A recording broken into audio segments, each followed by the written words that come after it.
Good morning, everyone, and welcome to the Charity for Civil Servants Carers Week. So today's webinar will be covering challenging relationships when caring. And we're delighted to have both Tamara and Kath from Relate as our speakers today. So before I do hand you over to Tamara and Kath, I'd just like to go through some housekeeping with you. So if you notice on the top row, there's a Q&A. If you have any questions, you can submit them by popping them in the Q&A section. If you'd rather not have your name seen, you can use the anonymize function. We also have closed captions available for you today. So if you'd like to turn on closed captions, you can go to More, that's just beside the camera icon, and in there you'll find the language settings. All the questions that you put in the chat, we will deal with at the end of the speech by Kath and Tamara. Just before I hand you over, I'll just let you know that we will be happy to take your feedback at the end of the session. So you can scan the QR code, and after we've finished, you can pop your feedback in to help us improve. So without further ado, I'll hand you over to our speakers today. Hello, good morning. Are we still morning? Yes, we are, more or less still morning. Hello and welcome. My name is Tamara Hoyton. I'm the practice manager at Relate at Family Action. Thinking about what Kathy and I were hoping to bring today. We're both relationship counsellors. One of the things that it felt important for us to talk about was challenging relationships when caring. Kathy, I wonder if you want to say something about yourself, your context, and what you felt you could bring to us today. Yes, lovely to be here today and make a contribution to this webinar. Yeah, I've been a Relate counsellor since 2003, currently working with couples, individuals and young people 11 to 25 years of age. But the other contribution I'm sort of bringing to today is that I, in various capacities, have had a role as a carer. So what Tamara and I are hoping to bring today will be sort of the perspective from both a professional and a personal perspective. Yeah, I think that's very encompasses, doesn't it? So the remit for the webinar today is change in relationships and challenges. Relate at Family Action, we offer, you may know us as the traditional marriage guidance, but we do far more than that. We do young people's counselling, family counselling, psychosexual therapy, and I offer all of those to introduce the idea that caring for someone who you historically may not got on with. So a difficult relationship where you have been asked to offer additional support. That alongside caring for someone with whom you used to have a good relationship, but there has been change. There's been change. They may have a neurological condition. They may have there may be some challenges in terms of what they're facing and how that impacts on your relationship. Just thinking about the original relationship, Kathy. Okay, so just to say that from a professional perspective, all relationships are different, and I think we recognise that from the outset. And they're all different because we bring our unique selves to whatever the relationship is that we embark on. And this again is going to happen in a caring role. So perhaps to start off, I'd just like to share a little bit about my personal experience. So I've had a couple of experiences of being in a caring role. First of all, I was in that role for my mother from 1999 to 2005, then with my husband from 2016 to 2017, and I currently have a role with my brother-in-law in that capacity as well. So from my perspective, the significant considerations have been, firstly, my relationship with that individual. So, you know, there's different types of relationships: platonic, romantic, codependent, casual, open, toxic as well, I think, as Tamara's sort of alluded to. And each of these types brings its characteristics along with benefits and challenges. And this will shape how people relate with each other. So being aware of the differences can help us to build healthier relationships and avoid harmful patterns. And most importantly, maintain our own well-being. So I'm just going to say from the outset that I was fortunate enough that the relationships that I had with both my mum and my husband were positive ones, but all relationships are not the same. So, you know, that's we don't live in an ideal world, do we? No. You know, this is not a world of rainbows where everybody gets on. Yeah. I guess it's also about acknowledging the change in a relationship. It's not the same. People become ill. Yeah. People start to suffer. Yeah. And that's what I was, you know, following on from that. The second consideration from my perspective was the role that I had to play in that caring role. So with my mum, you know, I was the daughter that went into a parent role. With my husband, I became the wife and a carer.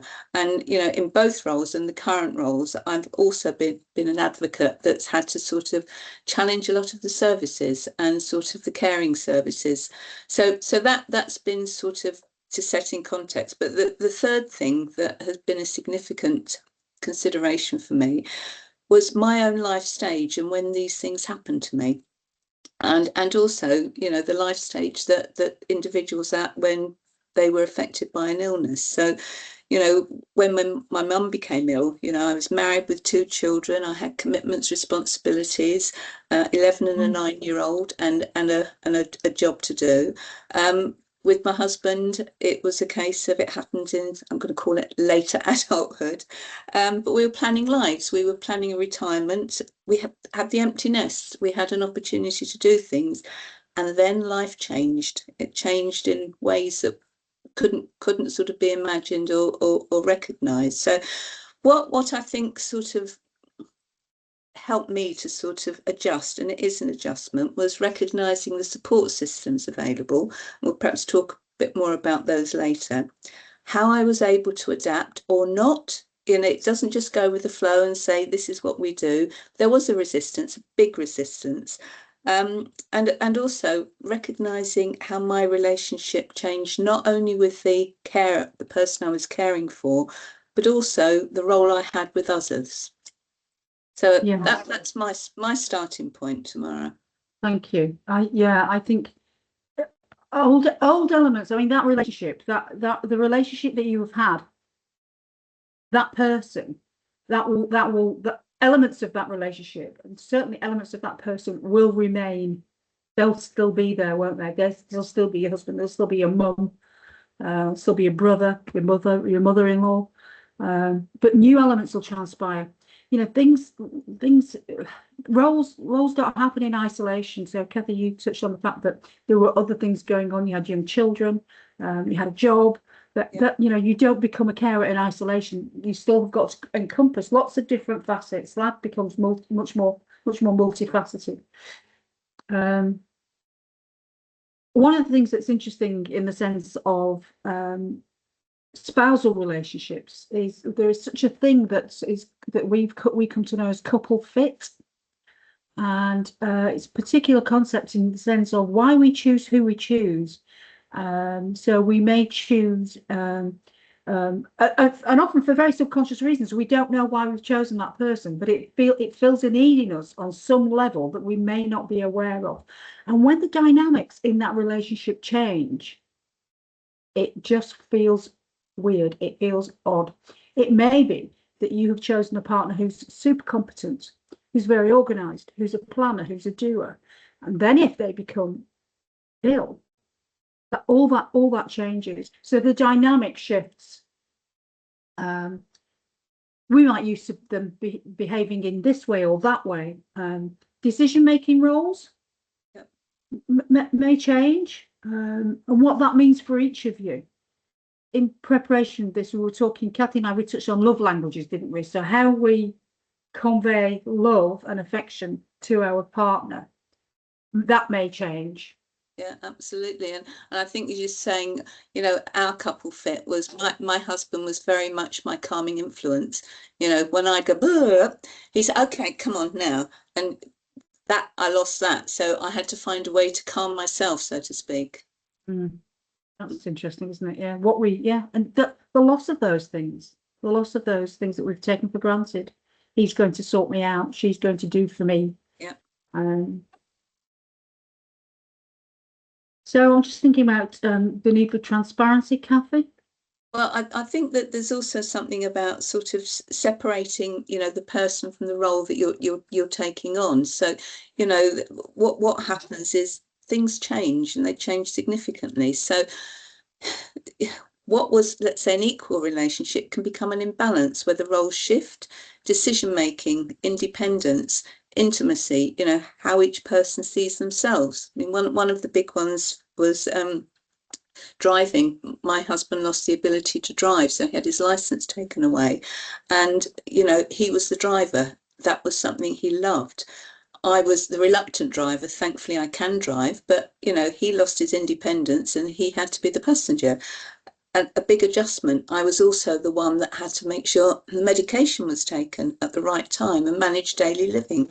So became sort of a nurse and parent rather than a romantic romantic partner. There was also something about an emotional strain that, being aware of exhaustion and burnout for both of us.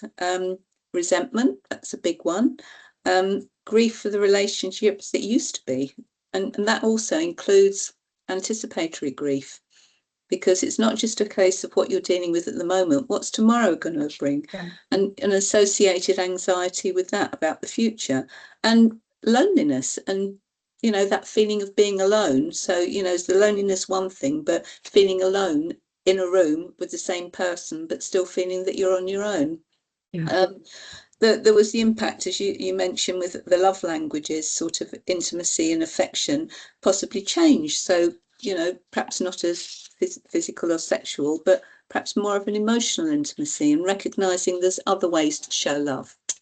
There's also the big one, I think, is guilt, when, both the carer and the cared for have guilt over either becoming ill or perhaps reluctantly having to go into a role that, I didn't sign up for this one, I didn't get a JD for it. I didn't apply for it either. But although I might be willing, I'm adjusting to something that I haven't got a skill level for. I think that the big one for me was, though, with my husband after he had his operation, so he had a cancer removed. The doctor coming to us and say, the operation's gone really well, really pleased with it. Now you two have got to go home and adjust to a new normal. And I can just remember that resistance in me. I like my old normal. I don't want a new normal. Yeah. I'm going to work. We're going to get our old normal back.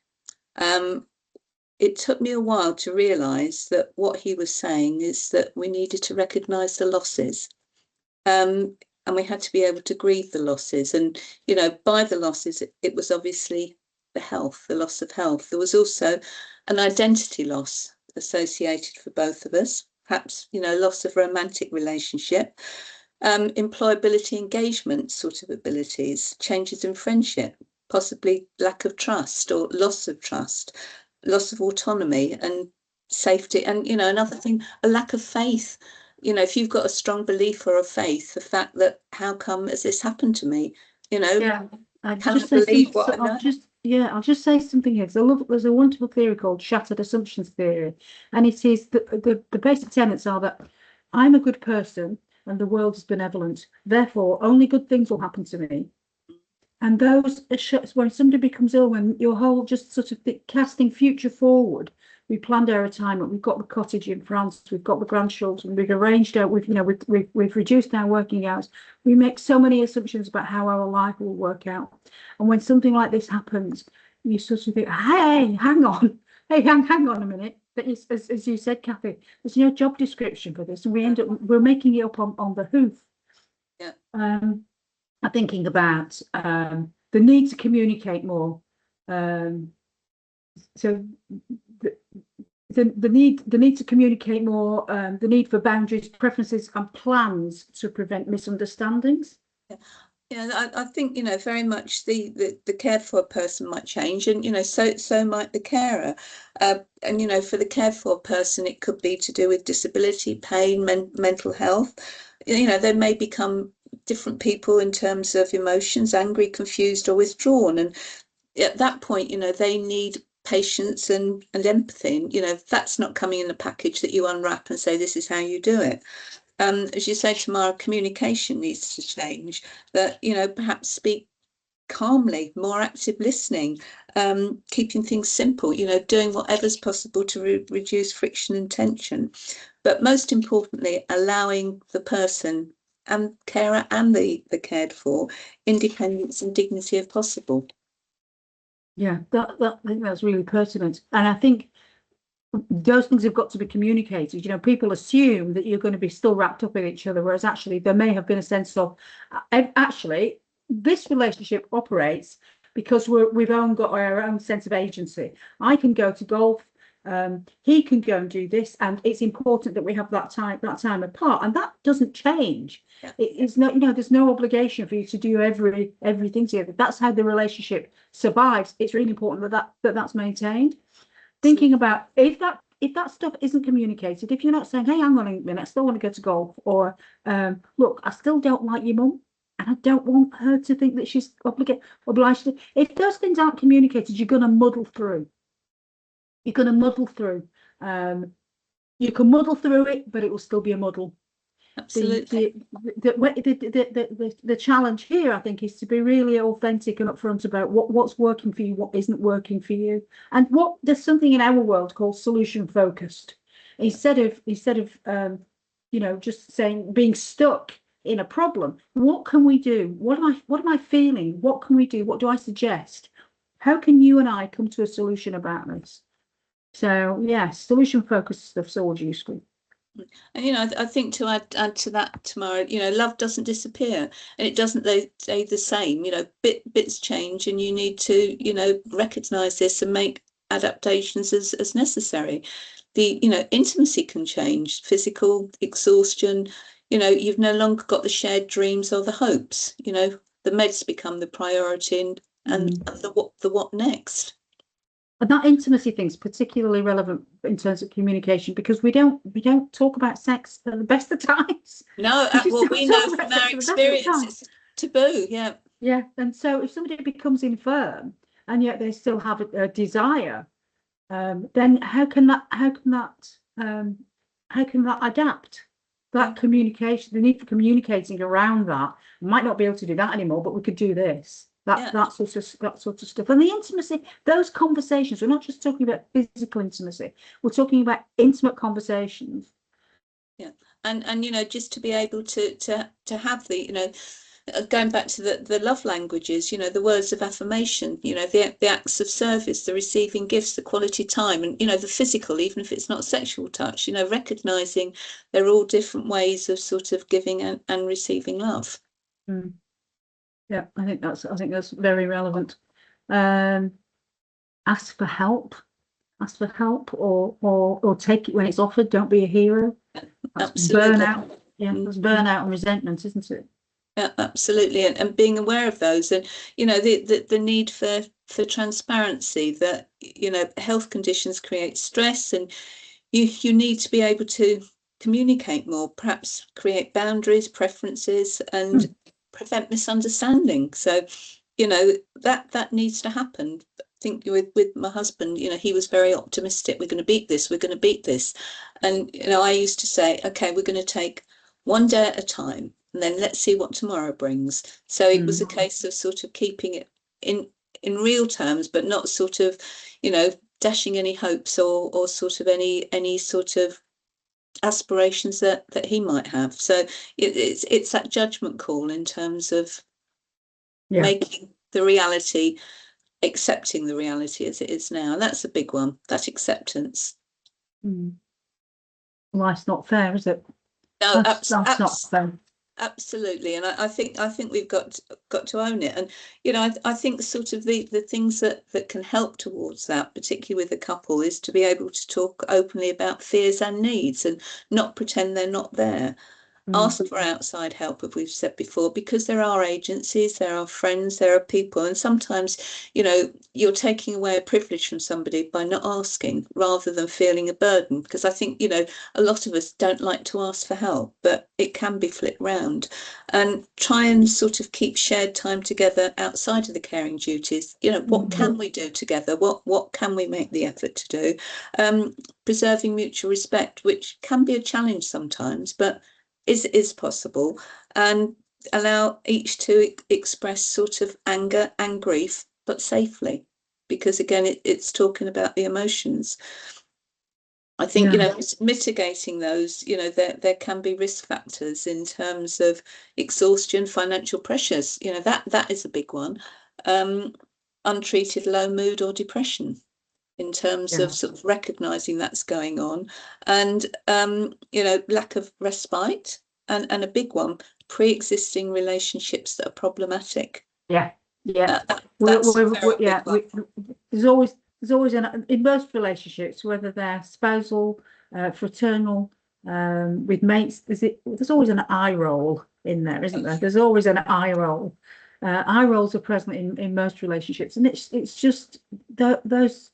Just because somebody goes ill doesn't mean that you don't stop feeling irritated by the particular elements. I just wonder if it's. I do think it's useful talking about what expecting mixed emotions. Yeah. So you will expecting mixed emotions such as resentment. Are you still here? Have I still got to do this? I've had enough. I've absolutely had enough. So mixed emotions such as resentment, guilt. I should not be feeling like this. Pride, being proud that you're actually getting on with it. A deeper love. There can be a deeper love that comes from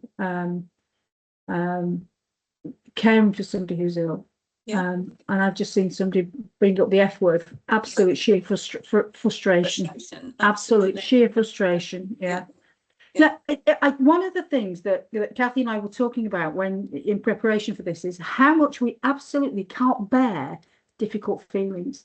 So many of us, some of us struggle more than others in terms of managing these feelings within us. Nonetheless, we don't like them. We'll drink, we'll smoke, we'll over-exercise, we'll binge watch, we'll go shopping, anything to avoid difficult feelings. We're not defined by any of those feelings. So if you have a morning where you are seething with resentment, you are so frustrated, it doesn't mean that you are that person. It doesn't, those feelings don't define you. It doesn't mean that you're that person. These feelings are mostly transient. Some of them will linger more than others. But have the feeling, recognize it, own it. But know that they are not you, they don't define you. Sometimes using scaling techniques to check in with yourself. So, for example, 0 to 10, 10 being my fingernails are in the ceiling and I'm out of here, in terms of how badly am I feeling? Because we don't like feelings, we don't tend not to be curious about them. So use that scaling technique on a 0 to 10 scale. How awful do I actually feel here? And what do I need to do about it? And I think the other consideration, Tamara, with the feelings is sometimes if we can't identify them, we get them all at once, and that's when we get overwhelmed. Absolutely overwhelmed. I don't know what's going on here, don't know how I can manage it. It just feels awful, but I don't know what it is. And thinking particularly in terms of toxic relationships, really difficult relationships that you've had where you're in a position that you have to care for this person, old wounds will resurface. Absolutely. Just because somebody becomes ill doesn't mean that those things are going to go away. Acknowledge that chestnut, know your triggers. There's another lovely theory called polyvagal theory. Kathy reminded me of today, where the byword sort of is the body keeps the score. You will know in your body.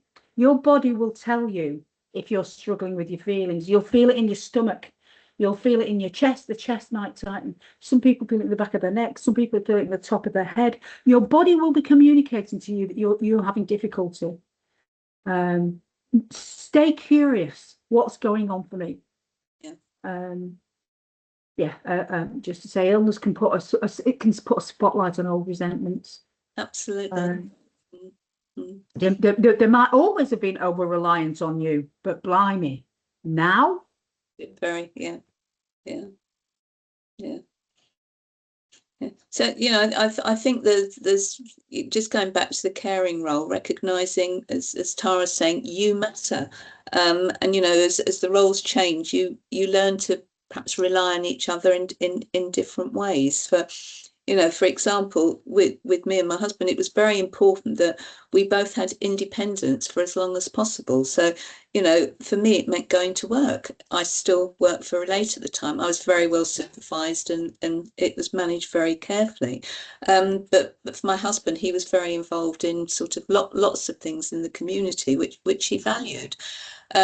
We kept that going for as long as possible, but I needed to put care into place to enable that to happen.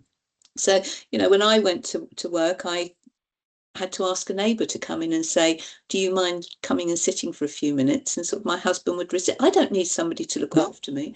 No, of course you don't. This somebody just wants to come in and sort of sit with you for a couple of hours for company. So it was a case of I had to recognise things that were happening that he couldn't, and put provision into place. But it also allowed him to remain as independent for as long as possible. And it's working what's right. And we had shared time together as well, so difficult times, but we tried to make the most of it. We'd watch a box set till one of us might have fallen asleep, but still have the conversations, talk a lot, and just needed to keep each other in the loop. And thinking about how others might have viewed you continuing to work, how others there'll be opinions. There'll be opinions. Absolutely. There'll be sucking of teeth. There'll be sucking of teeth. There will be opinions about you need to be doing that and shouldn't you be doing this. And that's, this is where you've got to sort of own your decisions, isn't it? You've been curious about your feelings. You've come to this, you've decided actually you can do that bit, but you can't do that bit. And then it's about sticking to that regardless of opinions. And then, other people's reactions in terms of how they were perceiving what was happening, how they were not quite sure what was happening, were wary about sort of asking the wrong question or saying the wrong thing. So I think one of the biggest challenges were those that chose not to say anything or ignore because they didn't know what to do. Yeah. And that was difficult for both of us because you were dealing with other people's feelings that you couldn't put into context or understand. But being able to say, that's not about me, that's about you, that was a difficult thing. When you say that's not about me, that's about you, can you just elaborate on that? So basically the fact that you don't know what to say to me is actually because you don't know how to approach this. You're finding it uncomfortable. I'm dealing with what I'm dealing with in the best way I can, but you need to be working on you to manage that. So it was an acceptance again of that sort of thing happening and trying not to take it personally. Yeah. Thinking about the need to set boundaries in any caring relationship, be it a difficult relationship or a toxic relationship where there's been past abuse even, when I will touch on that because I think it's a really important thing to address. So sort of thinking about, you need to set boundaries in any caring relationship. Help you maintain a sense of autonomy and set out expectations for both of you. Choosing limits is not the same as abandoning. Choosing to say I can't do this 6 days a week. That's not the same as saying abandoning. It's not, you're either caring or not caring. There's always something in between, isn't there? There's always it's on a continuum. Absolutely, yeah. And there's also about accepting the help that's out there. Looking for the help and saying, we need to get it, and not allowing yourself to be the hero and sort of saying I can do this or we can do this. Mm-hmm. Do you want to say something, Kathy, about what's good enough, the concept of good enough? Well, and I think we've all got that sort of different concept of that. So, you know, in a professional capacity, a lot of the people that I work with are aspiring to perfection, because, you know, this is my bar and it's got to be this high. And, you know, that sort of striving for that can often not be good for us. So, you know, to be able to step back and say, I'm a good enough mum, wife, daughter, carer in this particular role, is a case of being able to say, okay, I'm doing my best with what I've got. And I think it's recognizing our own capabilities and our own thresholds that say, if I exceed this, this is not going to be good for me or anybody around me. But I think that comes with self-awareness and sort of a learning experience. You know, I think with all things that, you know, we don't come, as I say, with a job description for a lot of the things we do, and it's learning to manage ourselves. It is, it's about who you want to be as well. How do you want to come out of this role? When you stop doing this role, how do you want to reflect back on it? How do you want to remember how you were, who you were in this role? Your relationship with yourself is really important as well. Yeah. That's not about carrying guilt. That's not about that's not about being a doormat. That's not about. It's about how do you want to think about how you were within this particular role. And I think there's the bits about, you know, we all do the best with what we've got, but recognizing that our best might not be somebody else's best. And, you know, recognizing too that where our limits are and what we can actually do. Yeah. Mm-hmm. Yeah. Yeah. So difficult, but again, it's a case of, you know, that there is good enough in us to sort of recognize and you know, recognize how well we're doing. It's not just good enough, that, you know, this is blooming hard, and actually I think I'm doing a good job considering everything else, because, you know, it's I'm keeping the plate spinning as best I can. There is a worry if one comes down, they might all come down, but actually they're all spinning at the moment, and that's okay. Yeah. Like just acknowledging that life is tough. Yes. Just thinking about previously abusive relationships and the need to talk about that, to acknowledge that that they exist. So thinking about absolutely toxic relationships, it might be with a spouse, it might be with an elderly parent who has you've suffered abuse at the hands of to one degree or another. It might have been neglect, it might have been psychological abuse, it might have been physical abuse. And when you are, and you've been put in a position where you've been asked to offer support to this person, how do you manage that? You know, how do you manage that? That's, you know, what it's incredibly complex. The complexity, there's huge complexity in abusive relationships. Why the relationship endures is incredibly complex. You know, why people maintain the role of perpetrator, or you know, they stay in relationships that they know aren't good for them. It's really complex. Absolutely. One of the things, there's an invitation there to go back into those roles where one holds the power, the other holds the submission.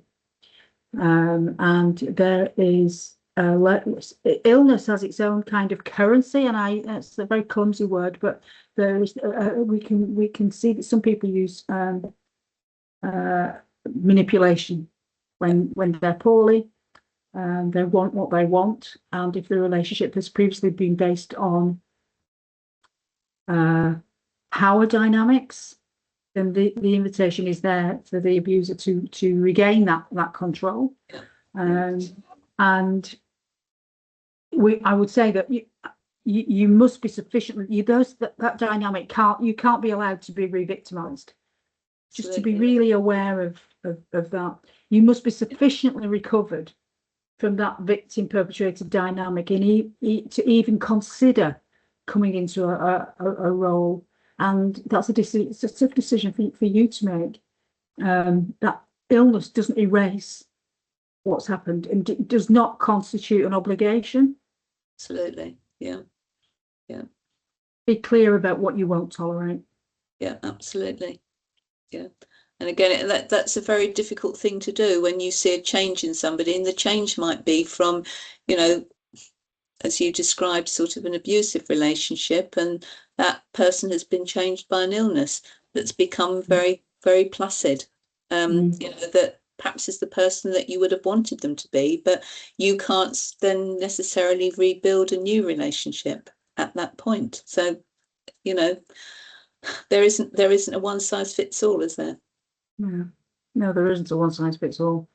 Yes. I'm thinking about, you know, it may, if you've been in that difficult relationship where you felt submissive, and you might have the temptation for retribution. You might want to get your own back because this person is much more vulnerable. Absolutely. Yeah. And you can get your own back now. But those thoughts are just thoughts. Yeah. Because you have those thoughts doesn't mean that you are that person. Yeah. That they are just thoughts. Yeah. Just thinking about grieving the past relationship. And you know that there is something about sort of acknowledging that the loss and the grief, and recognizing that, you know, with loss there are so many different losses, as I mentioned earlier, you know, but it's a case of balancing the roles you've got as best you can. And you know, the going back to the good enough, nobody's expected to be the saint. You know, recognize own limitations and self-care. I mean, think what one of these sort of courses that I attended while my husband was ill was that, if you cannot look after yourself, or if you cannot look after yourself, you cannot look after anybody else.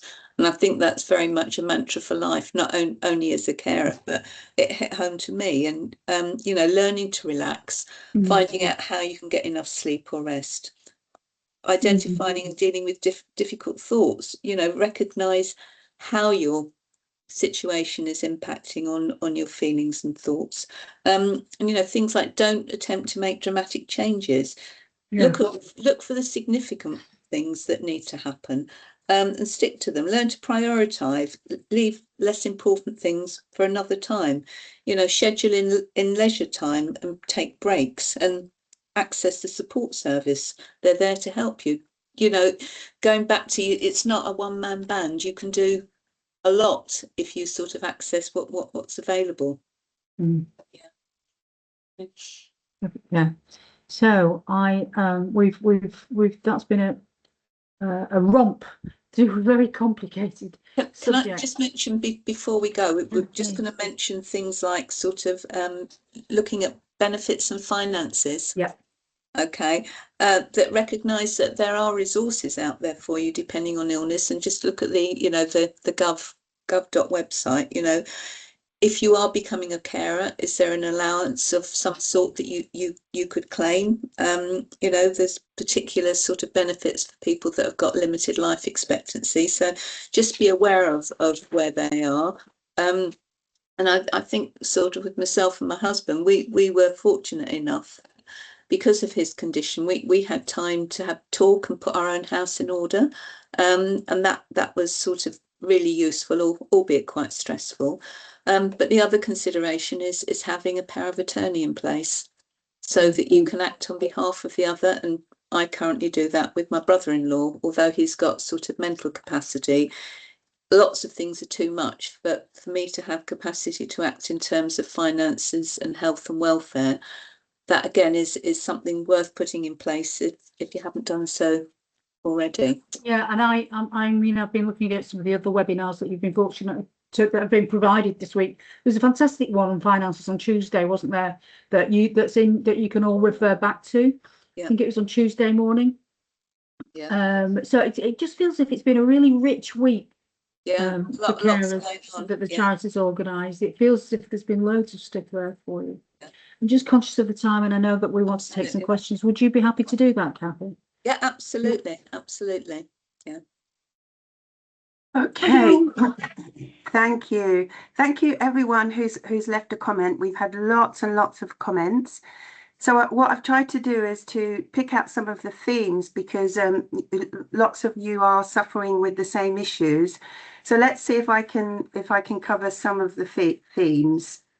So one theme that was evident with a lot of people is how to cope when prior to the person getting ill, you already had a difficult relationship with that person. So sorry, the question is what? So that we have acknowledged that we've had a previously difficult relationship with them, and that doesn't change. But the question being what? Sorry. Well, the question is how to manage that situation. So, you know, you've previously had a toxic relationship with the person, perhaps not had much to do with them. Then they get ill and you're the only one who can take on the caring responsibilities. How to deal with the guilt and the frustration around that situation. Yeah, but naming those feelings is, isn't it? I don't want to be here. I'd rather not be here. What I can do is that, but I'm not doing that. What you are prepared to do.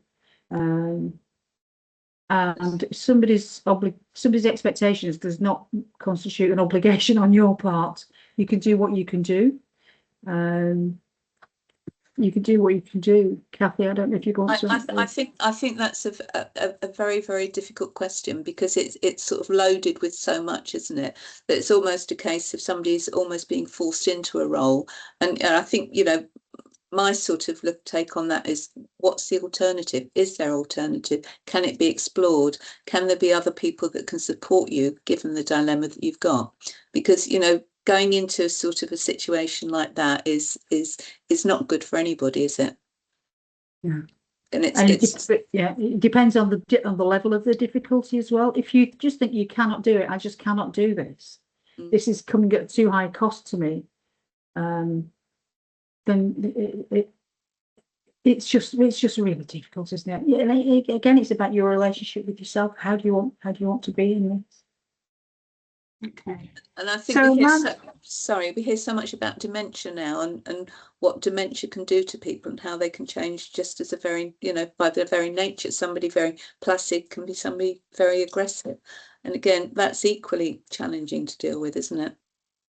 Very hard. Sorry, Jo, I interrupted you. Yeah, I was just going to talk about another theme that I saw in the comments. So quite a few people have had a situation where perhaps they're caring for a parent, and then at the same time a sibling or another relative gets ill, and there's almost a bit of pressure on them to take on the caring role for the other sibling. In one comment, the person did say she continue to care for the parent because the relationship was better, but then the rest of the family almost point a finger and accuse them of not giving enough. There will be opinions. There'll be lots of teeth sucking. But it's just going back to that scaling bit, 0 to 10. What's taking priority here? If we're uncomfortable in terms of dissecting our feelings, we can't make sense why we're feeling what we're feeling. That 0 to 10 scale you don't need to overanalyze it. You can just think 0 to 10. Okay, that's an 8 in terms of important. That's a 4. So the non-verbal, you're not being too analytical about this. You're not doing deep and meaningful internal conversations. You're just thinking that I can do. That comes there. And there's something to be said about, you know, being a sandwich, being that I can't remember, it's sandwich term where you've got young children and you're also caring for your parents. It's that sandwich period in your life, isn't it? There's conflicting obligations. Yeah. Okay, and some of the other themes that came up regularly in the comments were when you can't give as much time, when you can't dedicate the time you'd like to caring, and you feel guilty about that. So some people are asking how can they reconcile those guilt feelings when they just can't give the care that's needed. Yeah. And again, it's managing that, and it's the going back to the question, is it can't or don't want to? Because I mean, you know, there's one thing about making sure that the person that needs the care has the adequate care, or is that person demanding more of that other person's time? It's how, what's it like? I mean, you know, if there is, I physically can't do it because I've got to work 9 to 5 or there's no money. I suppose what I'm trying to say, Jo, is I'm not fully understanding what the question is asking. Yeah, and to be fair, lots of the comments didn't ask direct questions. They're more exploring feelings and exploring those kind of situations. So it was more like, how can they manage this conflict that they have within themselves? Yeah, and I think, you know, as we were saying earlier, it's first of all recognise what's going on, and you know, even to find somebody that they can talk to independently, that they can actually explore what's going on. Because I think when you're embroiled with sort of a lot that's going on in a caring or sort of family setup, somebody to listen to where you're coming, listen to you to where you're coming from, and you know, just to be able to reflect back on you, the need to process what's going on and take care of yourself. I mean, you know, that was important to me, for somebody to say, if you cannot take care of yourself, you cannot take care of anybody else. Yeah. There was somebody else who did ask the question about because of the breakdown of relationship with siblings when there's caring responsibility for a parent. They wanted to know how to rebuild those relationships once the caring responsibility have eased. So, I mean, I guess it depends if you it depends. It depends on the nature of the resentment between the siblings. Is that financial inequality? Is it that, you know, you didn't do as much? You you know, can they manage themselves, or do they need external support and a facilitator to help them come to terms with that, the difficulties? I think this is what we see a lot in the counselling room, is, you know, that there's been an upset, and whatever it is, and there's two or even more very different perspectives of the situation, and it's how there is an opportunity can happen for each to say, this is what's going on for me and this is how I see it. So it's coming back to, you know, possibly communicating, but effective communication. And you know, perhaps again with a, you know, I'm not promoting counselling, that's not what I'm doing, but to have somebody that can see 2 or 3 sides of what's going on and say, right, you know, is there a common ground in this? What do you really want going forward? What do you really want? Is there a way? Yeah. There's Thank something you. in the comments. A person has said that we haven't touched on caring, being a parent for a young adult, a now young adult who's had previous difficulties and challenges, and you come into a different realm as soon as they become over 18. They, you know, you stop having that sort of sense of autonomy over their needs. People stop listening to you. They're, you know, they're deemed to have their own capacity. Everything changes. It depends on the difficulty of that relationship. If the child's becoming abusive, then there's different support in place. Yeah. Any other themes, Jo? Linked to that, actually, there were some comments about when the person being cared for is actually making decisions that the carer doesn't particularly think are the best decisions for them. So this is where maybe an adult child, and so how that can often lead to arguments. So how can they manage that situation? So firstly, has the person in that instance got capacity to make those decisions? Well, in the comments that were left in this particular case, it was an adult child. Yeah. Yeah. So basically, they're well enough, and they're sort of, you know, informed decisions that they can make, and they're sound decisions, are they? Or is it just that they conflict with whoever the carer is? There's a disagreement. Yeah, it's a conflict. Yeah, Yeah. they might be sound decisions, but perhaps not the wisest decisions. Yeah, and I think from a parental role, I think that's one of the biggest challenges we all have, isn't it? You know, we have our kids, we give them roots and we give them wings, and at what point do, you know, they fly the nest and make their own calls? It's, and again, I think it's, are they over 18? Are they independent? Or where is that relationship? Yeah. So linked to that, there was another theme that came up quite a lot about how to make the tough decisions without falling out with the person you're caring for or other family members. That's the tough love one, is it? Yeah. I think And you've got, this is grown up stuff, isn't it? Not everybody's going to be happy all the time. They're just not. That you have got to take decisions based on your context, what you can do, that what the person you're caring for needs. Yeah. You've got to be robust enough to say that. I mean, that's it. This is what is, and you're not going to suit everybody. Yeah. Something else that came up a few times was how to manage where there are cultural expectations that it must be family members who do the caring. So the people who need caring are refusing to take help from outside and demanding that all the caring is done by the family members. Yeah. Are there carers in that context within that community? So, could that sort of need be recognised, and could there be specific care access from that culture?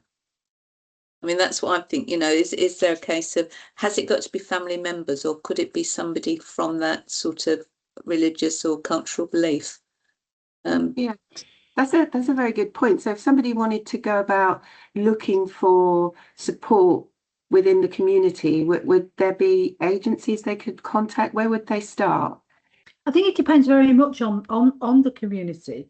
So, for example, reading one of the comments of some saying, could we speak a little about the role of caring for a grandparent as a grandchild? So, the grandchild of a person in the South Asian family, with familial expectations being very high. It depends very much on the community, doesn't it? On that specific community. There are certain sort of narratives and beliefs and truths that a grandchild should. There's lots of shoulds in terms of beliefs, and it's navigating the balance between what is a cultural expectation versus practically what you can do. Again, you're not going to suit everybody, and it's having the confidence to stand by the decisions you're taking about what's enough, what's good enough. Okay, thank you. And there were quite a few people who, in different ways, expressed the difficulty they had when the person being cared for themselves feels guilty about the burden they're causing. So, how to try and, because that often adds to their illness, to their mental health state. So, how to get that across to them. And I think that's, when somebody loses their independence and has to rely on anybody, it's a very, very challenging situation. Particularly, if you feel that your health is in decline and it's not going to get better. And I think it's a bit about, is that ever accepted? It's a challenge, isn't it? Because you've got somebody that's been independent, they've lost that independence. They want that independence back, but their health condition is not allowing it to happen. And it's a case of, can there be acceptance, or is it going to be fought all the way? Very sadly, that there's not an answer to a lot of these questions. It's just a case of dealing with what you've got and learning somehow to manage it. It's interesting. The last comment in the chat is, how do you manage resistance to change from the person being cared for? So we talked about you mourning the loss of a relationship, the loss of a perceived future, and how the cared for is resistant to change. Yeah. That's everything has been compromised for them. Too much reality, almost. It's just too much reality that this person has got to come to terms with their change in reality. In their own time, they either come to terms with it or they don't. It's tough. There was another comment as well, Mhm. linked to that area, with someone who's got both parents who are elderly and need caring responsibilities, who would benefit from downsizing and moving closer to family members, but are reluctant to do so. Any advice on how to approach that? I think that's a difficult one, because from sort of, the grandparents' situation, they've possibly got a network, they've got friends, they've got contacts where they are now. They perceive it as, we're giving up everything just to come closer to you, and it's that balance in terms of, what are the priorities, what are the most important things. And I think the perspective from the carers or potential carers, and the elderly parents, they'd be so different.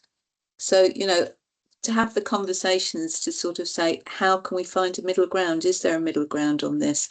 Because again, it's perspectives, isn't it? It Yeah. is. I think perhaps one other quite big thing that came through in many of the comments was where siblings are not engaged in taking on some of the caring responsibilities. So it's all left to one individual in the family.